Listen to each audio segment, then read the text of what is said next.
What's happening, guys? Today we're going to do a little bit of bluegill fishing here on Lake Rabon. It's not too far from my house. You know, it's around 2 o'clock in the afternoon or so, and we're going to be fishing with the Beetle spin, and we're going to see what we can do. So y'all stick around.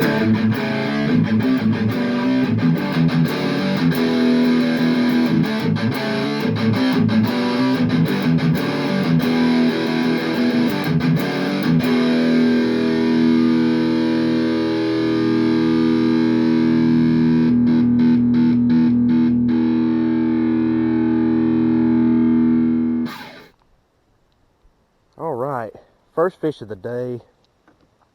This could be a nice gill. Look how orange he is, guys. I can show him to you. Look how orange that fish is. That's a perfect size eating fish. We're not eating them today. Johnson Beetle spin, and we'll talk a little bit more about the setup as we go along. But fish number one, it ain't a bad start. That's probably the most orange I've ever seen in a bluegill. Wow. There's another one right here, guys.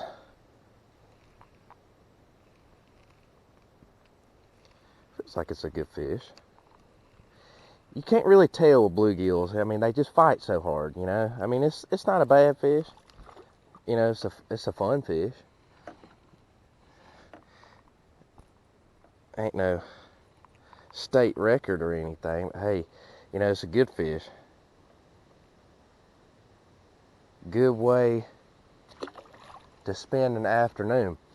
All right, so the setup today, guys, this is my trusty 6'6" Cam's Crappie Hole white ghost combo. Okay, got the Cam's G1 reel on there. I got 4-pound Berkeley Trilene mono on there. Just something cheap, you know, something that's easy to cast, and it can cast light lures like this. This is the Johnson Beetle spin. We all know this. This is a bluegill catching machine right here, okay? You don't need no fancy, you know, rods and reels. This rod and reel right here, it's not the cheapest thing in the world, but I'll tell you, it is worth it. I can throw this bait a long ways, okay? And I'm just focusing on hard structure, okay? That's primarily what I'm going to be doing when I'm fishing for bluegills up against the bank like this. I'm going to be fishing hard structure, okay? I don't want muddy bottoms or anything like that. I want a hard surface, okay? Up underneath trees like that. There we go. And you see, I'm just barely. Oh, he came off.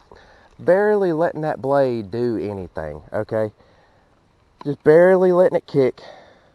This is the 1/32 ounce, and I'm using the green Beetle body. Primarily, that's what I use, is a green body if I'm going to use the stop body. Every now and then I'll go to white, but I feel like green has caught me more fish. Let's see what we got here, guys. Not a bad fish. Bad one. We're not out here to keep, so these are actually, you know, it's just fun being able to come out here. I don't have any live bait, you know. I'm not worried about worms or crickets or anything like that with the summer heat like this.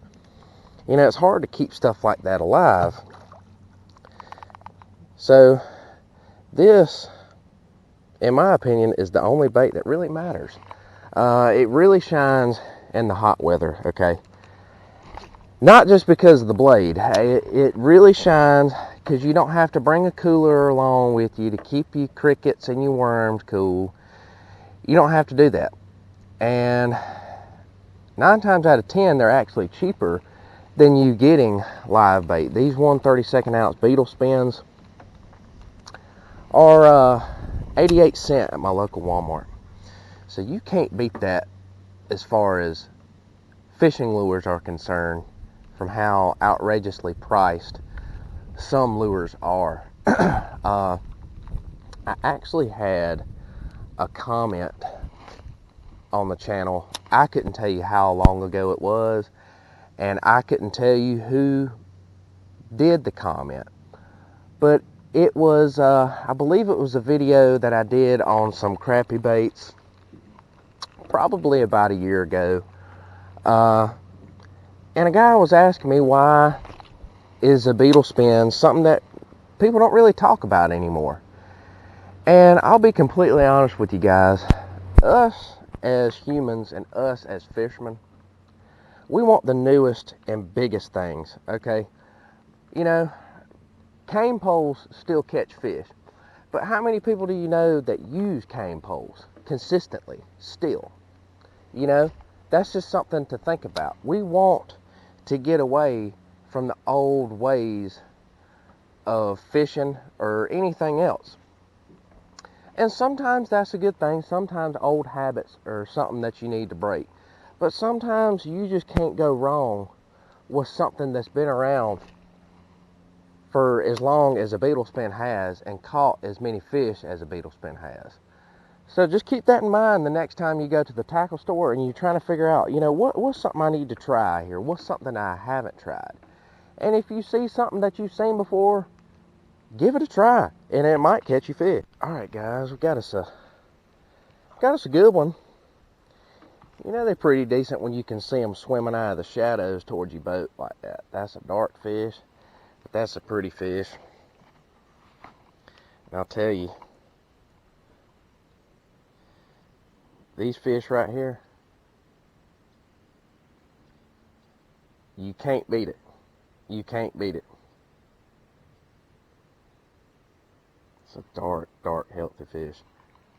As soon as I cut the camera off, another one decided to bite. They're not giants by any means. I know there's some up here.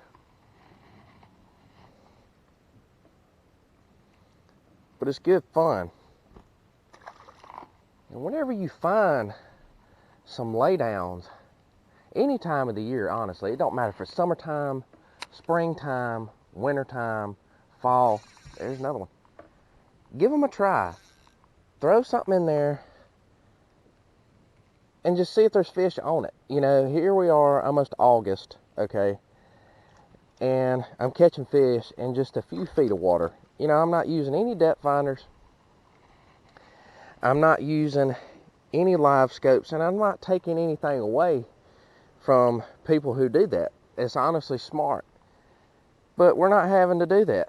We're just finding these fish up against the bank, up against some laydowns, and we're throwing a beetle spin in there and trying to pull them out. Now this rod, with it being a 6'6" rod, you know, I can throw, there we go, a good bit further than what I could the last video that I made for bluegill with the ugly stick. Now the ugly stick, you can't go wrong with them. You ain't gonna break them.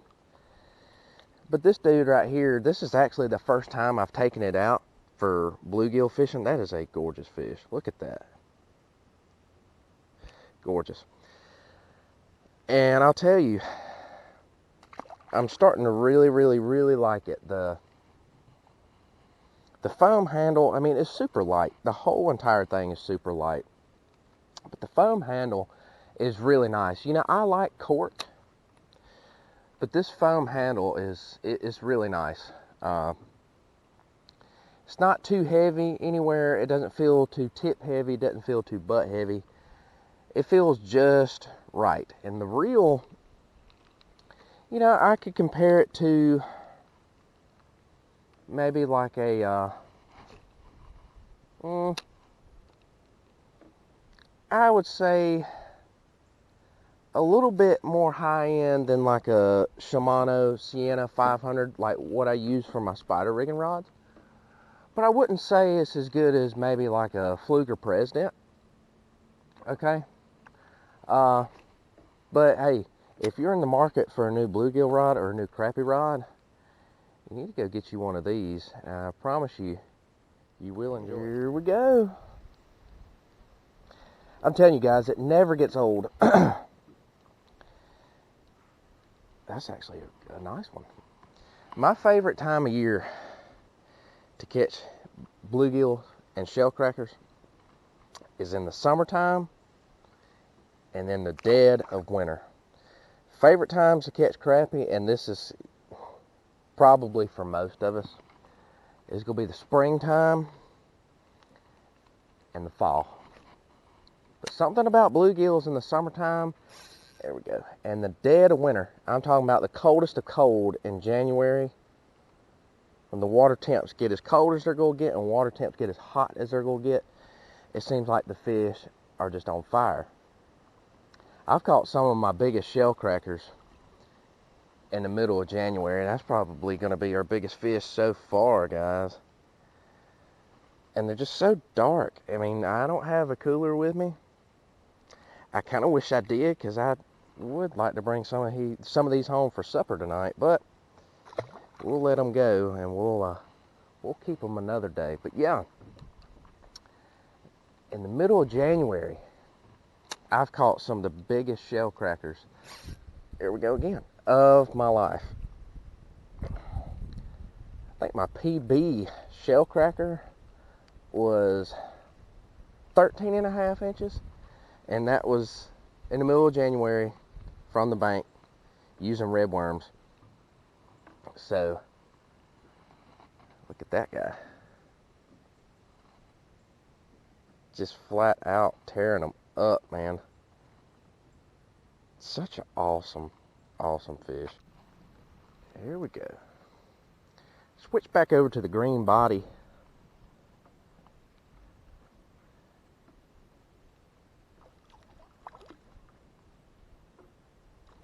This one really liked it. You done? Yeah, you done. That's a good fish, guys. That's a good one. If you don't like stuff like this, I don't know what to tell you. Alright, we'll unhook this fish. He's barely hooked. I mean, just look at that. I mean, that is a nice,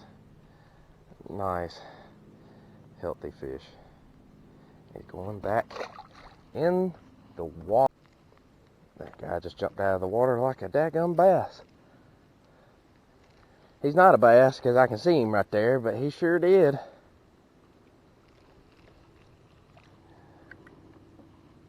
He's one of the, I guess, smaller ones, but he would keep, no doubt about it.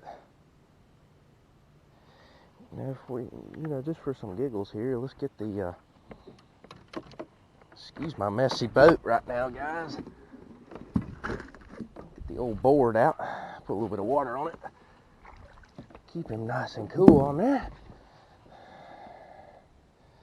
Ooh.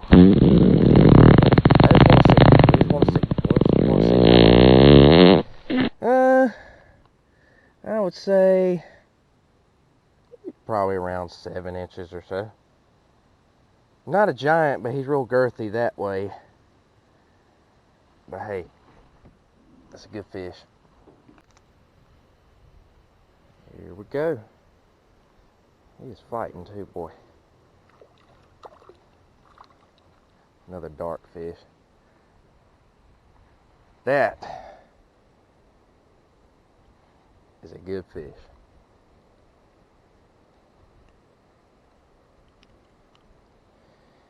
Well, guys, I think that's going to do it for today. Like I said, the sun is beating down. I'm sweating. I done drank all my waters, so it is time to go home. As you saw in today's video, this is not hard. You can bring anybody out here and have a good time. Get you some for a fish fry as well. But that fish right there, that's going to close us out. Guys, I really appreciate you watching the videos. Really appreciate you subscribing. If you like this video, go ahead and hit the thumbs up. And if you really like what you see, go ahead and think about subscribing to the channel. It really helped me out, and it makes me want to make more videos, guys. So until next time, tight lines, and God bless.